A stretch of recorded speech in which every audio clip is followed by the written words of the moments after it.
जय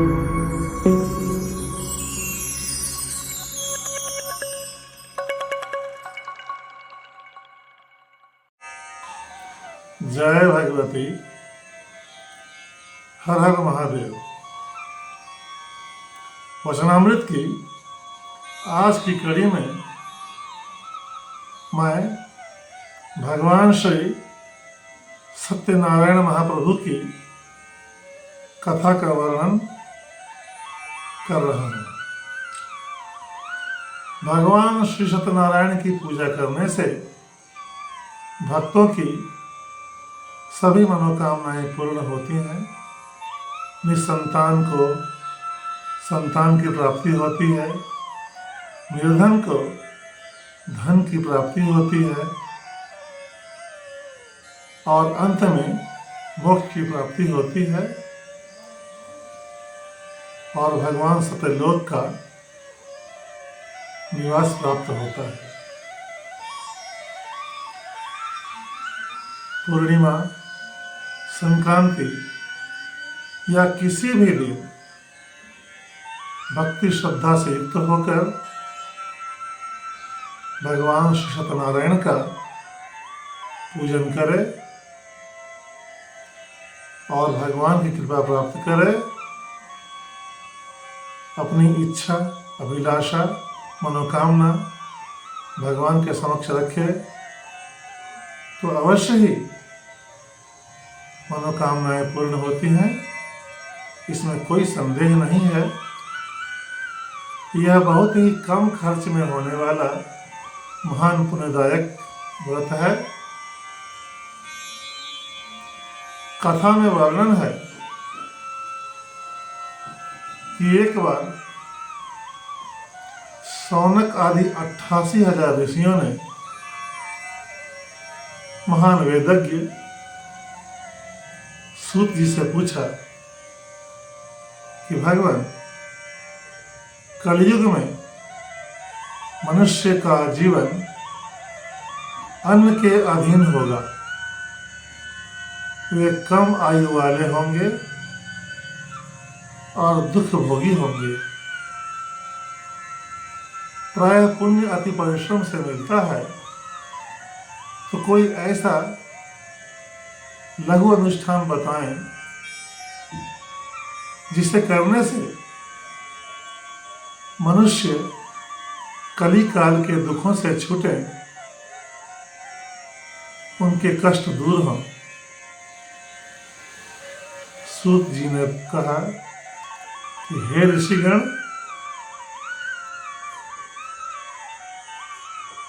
आपने समस्त जनता के कल्याण के लिए एक बहुत ही सुंदर प्रश्न पूछा है। मैं आपसे इसका विस्तार से वर्णन करता हूँ। सूत जी कहते हैं कि तीनों लोकों में भ्रमण करने वाले देवर्षि नारद एक बार भूलोक में आए और यहाँ धरती पर लोगों को कष्ट से पीड़ित देखा। देवर्षि का हृदय द्रवित हो गया और उन्होंने लोगों के कल्याण के लिए, उनका दुख दूर करने के लिए भगवान श्री हरि विष्णु से उनके धाम में जाकर यह प्रश्न किया कि हे चतुर्भुजधारी विष्णु, हे नारायण, मनुष्य भूलोक में, पृथ्वी पर काफी कष्ट पा रहे हैं। उनका दुख किस उपाय से दूर हो, कृपया उसका कोई यथोचित उपाय बताए। भगवान नारायण ने कहा कि नारद, बहुत ही कम खर्च में अत्यधिक पुण्य देने वाला भगवान सत्यनारायण का व्रत है। यह व्रत मात्र गेहूं के चूर्ण, पीले फूल, केले के फल और तुलसी दल से पूर्ण होने वाला है। यदि भूलोक के प्राणी इस व्रत को करेंगे तो उनका कष्ट अवश्य ही दूर होगा। ऋषियों ने सूत जी से पूछा कि हे महामुने, अब यह बताइए कि पृथ्वी पर इस व्रत को पहले किसने किया? सूत जी कहते हैं कि काशी में एक निर्धन ब्राह्मण रहते थे और भिक्षा मांगकर अपनी आजीविका चलाते थे। उन्हें दुखी देखकर भगवान सत्यनारायण एक बूढ़े ब्राह्मण का वेश धारण करके उस निर्धन ब्राह्मण के समक्ष गए और उनसे पूछा कि आप नित्य प्रति भिक्षाटन क्यों करते हैं? ब्राह्मण ने कहा, मैं अत्यंत निर्धन ब्राह्मण हूं, मेरे पास आजीविका का एकमात्र यही साधन है। भगवान ने कहा कि हे विप्र, आप भगवान सत्यनारायण का व्रत कीजिए। इस व्रत के प्रभाव से आपकी निर्धनता अवश्य दूर होगी। काशी के निवासी ब्राह्मण ने संकल्प किया कि आज भिक्षाटन से जो धन प्राप्त होगा उससे मैं भगवान सत्यनारायण का व्रत करूंगा। उस दिन उन्हें अन्य दिनों की अपेक्षा चौगुना धन प्राप्त हुआ। उस रकम से उन्होंने गेहूं का चूर्ण, केले का फल एवं भगवान की पूजन सामग्री की व्यवस्था की और अपने बंधु बांधवों को बुलाकर भक्ति, श्रद्धा और प्रेम के साथ भगवान सत्यनारायण का व्रत किया। इस व्रत के प्रभाव से उनकी निर्धनता दूर हो गई और वह प्रत्येक महीने की पूर्णिमा को यह व्रत करने लगे। सूत जी कहते हैं, हे शौनक आदि मुनीश्वरों, इससे आगे की कथा भी मैं आपको सुनाता हूं, ध्यान से सुनिए।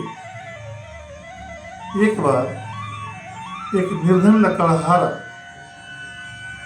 भूख और प्यास से व्याकुल होकर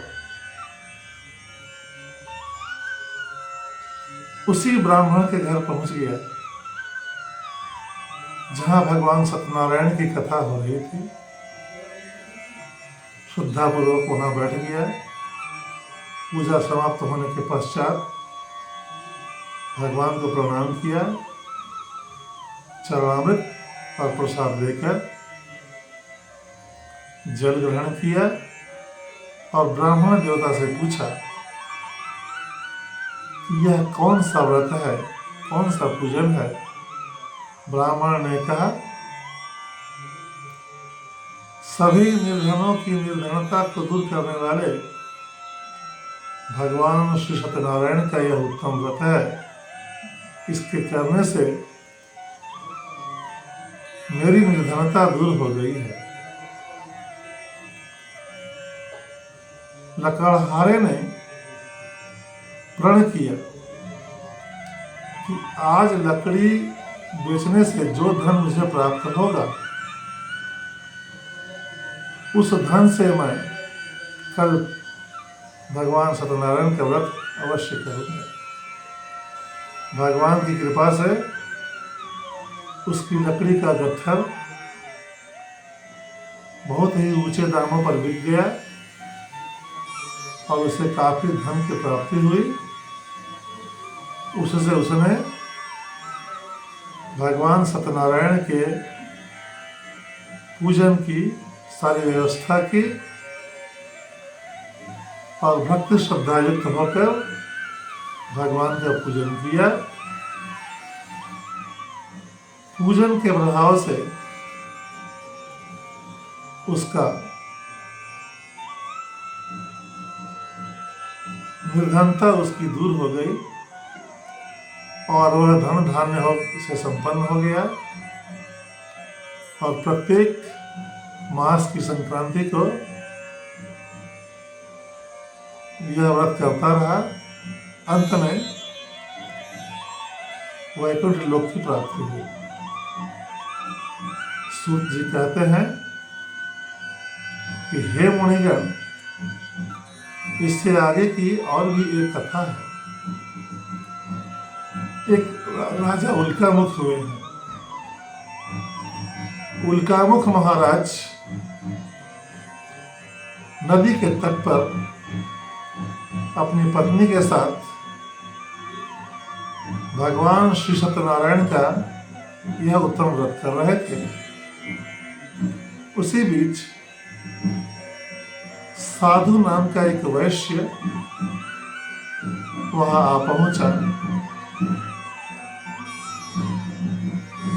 पूजन के उपरांत उसने राजा से पूछा कि यह आप किस देवता की पूजा कर रहे हैं? राजा ने कहा, मेरी संतान नहीं है। भगवान श्री सत्यनारायण का यह उत्तम व्रत है जिसको करने से संतान की प्राप्ति होती है। साधु वैश्य ने कहा, मुझे भी संतान नहीं है। यदि मुझे संतान की प्राप्ति होगी तो मैं भी इस उत्तम व्रत को करूंगा। घर जाकर अपनी पत्नी से उसने यह बात बताई। भगवान सत्यदेव की कृपा से साधु वैश्य की स्त्री गर्भवती हो गई और 10वें मास में उसे बहुत ही सुंदर एक कन्या रत्न की प्राप्ति हुई। वह कन्या चंद्रमा की कला के समान नित्य प्रति घर में बड़ी होने लगी।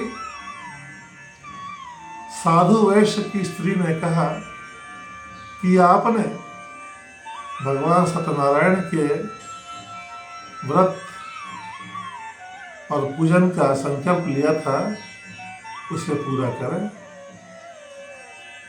साधु ने कहा, प्रिय, मैं इस कन्या के विवाह के समय अवश्य ही यह व्रत करूंगा।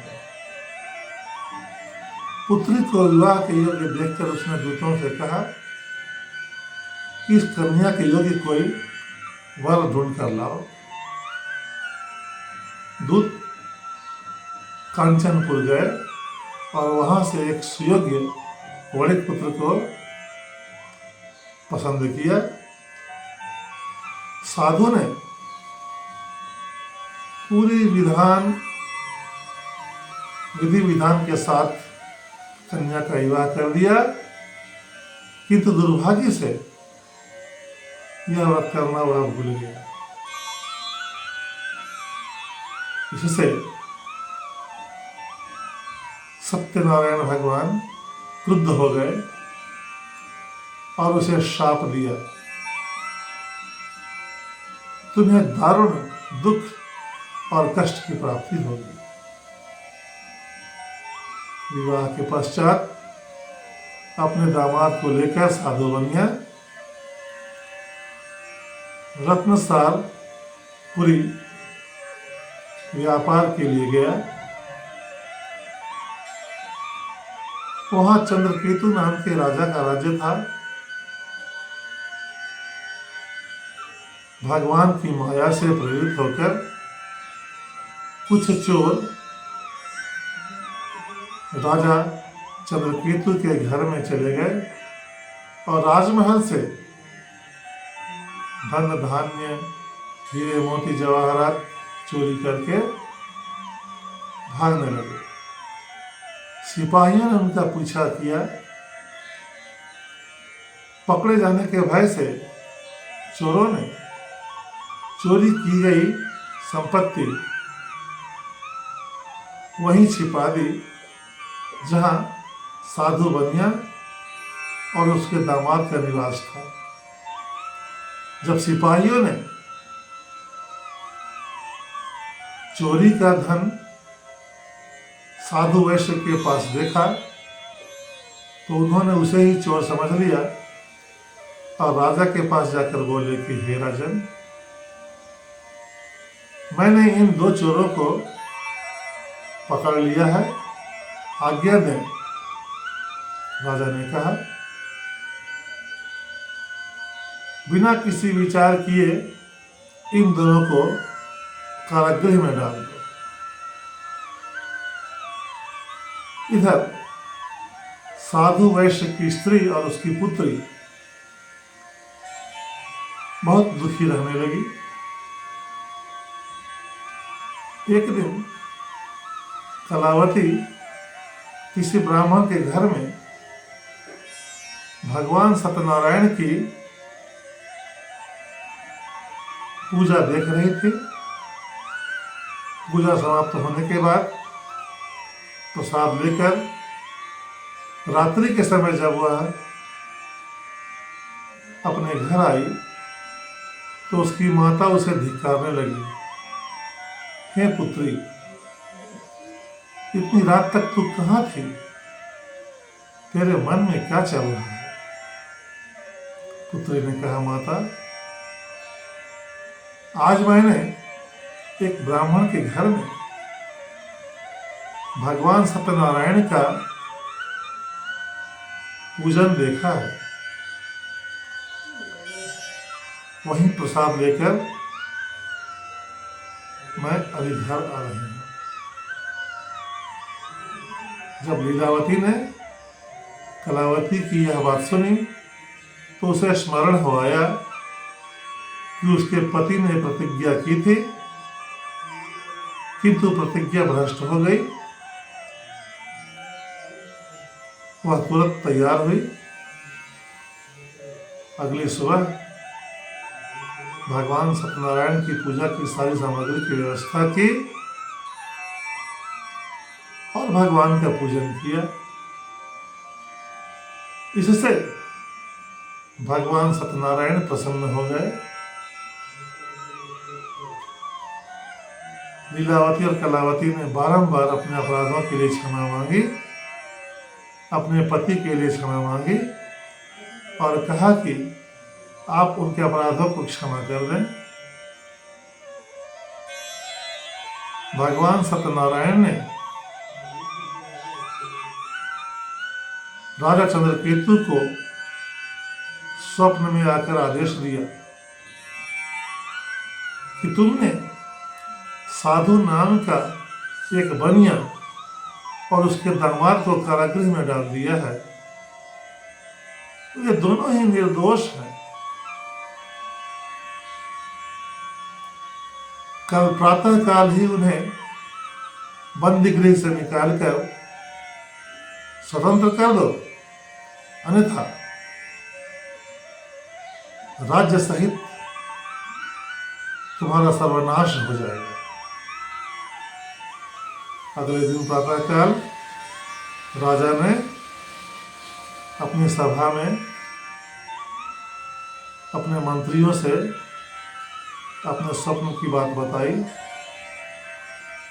सभी ने मिलकर राजा को सलाह दी कि आप उन निर्दोष बंदियों को मुक्त कर दें। राजा चंद्रकेतु दोनों बनियों को बुला लाए, उनका क्षौर कर्म मुंडन आदि करवाया। जितना धन धान्य उनसे लिया था उससे दूना धन देकर उन्हें विदा किया। दोनों बनियों ने राजा को प्रणाम किया और कहा कि आपकी कृपा से हम अपने नगर को जाते हैं। जब वे समुद्र तट पर नाव में अपनी संपत्ति रखकर चलने को तैयार हुए, उसी समय भगवान सत्यनारायण ने उनकी परीक्षा लेने के लिए साधु वैश्य से प्रश्न किया कि हे वैश्य, तुम्हारी नाव में क्या है? साधु ने हंसकर कहा कि क्या आपको धन लेने की इच्छा है? उसने मिथ्या संभाषण किया, भगवान से कहा, मेरी नाव में तो लत पत्र आदि भरे हुए हैं, इसमें धन धान्य नहीं है, केवल पत्ते ही पत्ते भरे हुए हैं। साधु वेशधारी भगवान ने कहा, तुम्हारा वचन सत्य हो। उनके ऐसा कहते ही भरी हुई नाव की सारी संपत्ति पत्र लता इत्यादि में परिवर्तित हो गए और नाव जो धन के भार से जल में आधी डूबी हुई थी, वो हल्की होकर ऊपर आ गई। जब साधु बनिया ने अपने धन को पत्तों में बदलता हुआ देखा तो दुख से मूर्छित हो गया। पुनः चेतना आने पर दामाद ने साधु बनिया से कहा कि यह उन्हीं साधु महाराज के अभिशाप से हुआ है। साधु बनिया और उसका दामाद भगवान के पास गए, उनके चरणों में सिर रखा, क्षमा मांगी और कहा कि भगवान, आप सर्वव्यापी हैं, अंतर्यामी हैं, हम मूर्ख हैं और आपकी माया से बार बार छले जाते हैं। आप मेरे सारे अपराधों को क्षमा करें और मेरी जो संपत्ति लत पत्र आदि में परिवर्तित हो गई है, वो सारा धन मुझे वापस कर दो। भगवान ने खुश होकर उनके अपराधों को क्षमा कर दिया। इस प्रकार वहां से विदा लेकर साधु वैश्य, उसका दामाद और उनके दूत नाव पर बैठकर अपने नगर की ओर चल दिए। साधु वैश्य जब अपने नगर के काफी निकट पहुंच गया तो उसने अपने दूतों से कहा कि वह देखो, मेरा मकान है, मेरा घर है, जाकर संदेशा दो कि मैं अपने दामाद के साथ बहुत सारा धन धान्य लेकर आ रहा हूं। दूतों ने दौड़कर उनके घर में यह संदेशा दिया, किंतु उस समय लीलावती और कलावती भगवान सत्यनारायण की पूजा कर रही थी।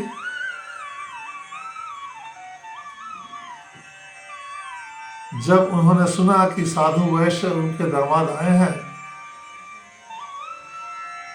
तो वे दोनों अत्यधिक प्रसन्न हो गई।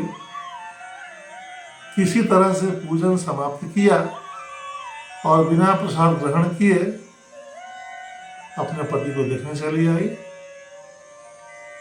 जिससे पुनः भगवान कुपित हो गए, क्रुद्ध हो गए और शाप दिया कि कलावती का पति जल में ही अलक्षित हो जाए। भगवान के इतना कहते ही साधु बनिया का दामाद जल में विलीन हो गया। यह देखकर साधु, उसकी पत्नी और कलावती काफी विलाप करने लगे, भगवान से प्रार्थना करने लगे। न जाने किस अपराध से भगवान क्रुद्ध हो गए हैं और इनको जल में आरक्षित कर दिया है। तभी आकाशवाणी हुई कि हे साधु बने, तुम्हारी पत्नी और तुम्हारी पुत्री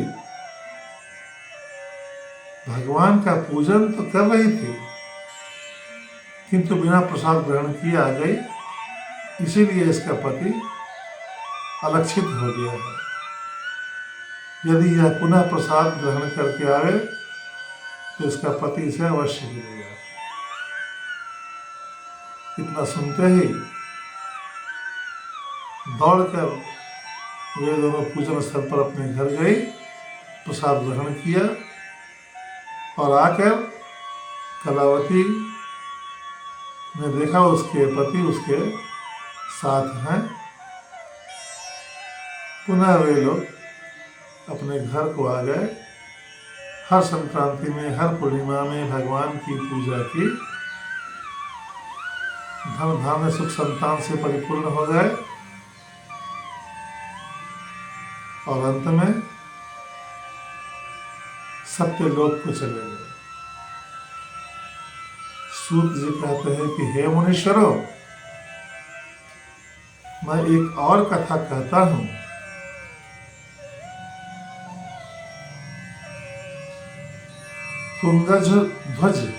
तुंगध्वज नाम के एक राजा थे। वे अपने राज्य में वन में जाकर शिकार कर रहे थे। वहीं जंगल में कुछ ग्वाल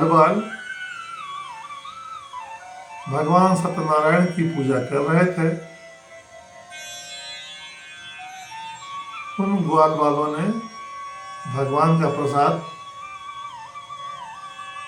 राजा तुंगध्वज को देने का प्रयास किया, किंतु अहंकारवश राजा ने प्रसाद का परित्याग कर दिया।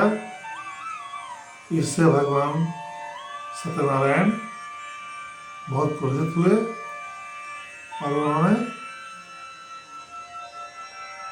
शाप दिया कि हे राजन, तुमने मेरे कृपा प्रसाद का अनादर किया है, इसलिए तुम्हें काफी कष्ट और दुख मिले। भगवान के कोप के कारण, उनके अभिशाप के कारण राजा का राज्य नष्ट भ्रष्ट हो गया। राजा ने विचार किया कि भगवान सत्यनारायण की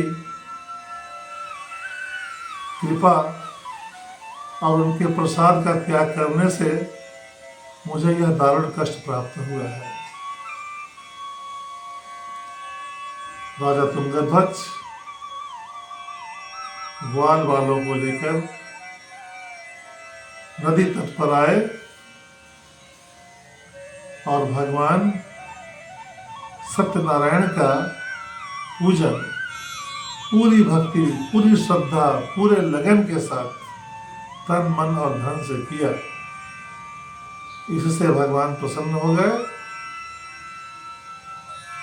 और राजा तुंगध्वज को आशीर्वाद दिया कि तुम्हारा राज्य तुम्हें वापस मिल जाए, पहले से भी अधिक धन धान्य की प्राप्ति हो। भगवान की कृपा से तुंगध्वज को सारी संपत्ति मिल गई, राज्य मिल गया और वह सुखी रहने लगा। प्रति महीने संक्रांति और पूर्णिमा के दिन भगवान का व्रत करने लगा। इस लोक में सुख भोग कर अंत में भगवान सत्यनारायण के लोक को गया। जो भी व्यक्ति भगवान सत्यनारायण की 16 उपचारों से पूजा करता है, 16 उपचार में आते हैं आवाहन, आसन, पाद्य, अर्घ्य, आचमन, पंचामृत स्नान, यज्ञोपवीत, वस्त्र, चंदन, धूप, दीप, नैवेद्य, अखंड ऋतुफल, तांबूल, दक्षिणा, आरती। यदि इन 16 उपचारों से भगवान का पूजन किया जाए तो भगवान भक्त की सारी मनोकामनाएं पूर्ण करते हैं। कुछ लोग शंका करते हैं कि आपने जो पूजन में यह कथा सुनाई, तो इस कथा के जो पात्र हैं उन लोगों ने कौन सी कथा की थी? उनके शंका निवारण के लिए मैं बताना चाहता हूं कि चाहे वो निर्धन ब्राह्मण हो, लकड़हारा हो, उल्कामुख राजा हो, वैश्य, लीलावती, कलावती, तुंगध्वज राजा, ग्वालवाल, जिन लोगों की भी कथा मैंने बताई है, उन लोगों ने कथा नहीं की, केवल भगवान श्री सत्यनारायण की पूजा की है।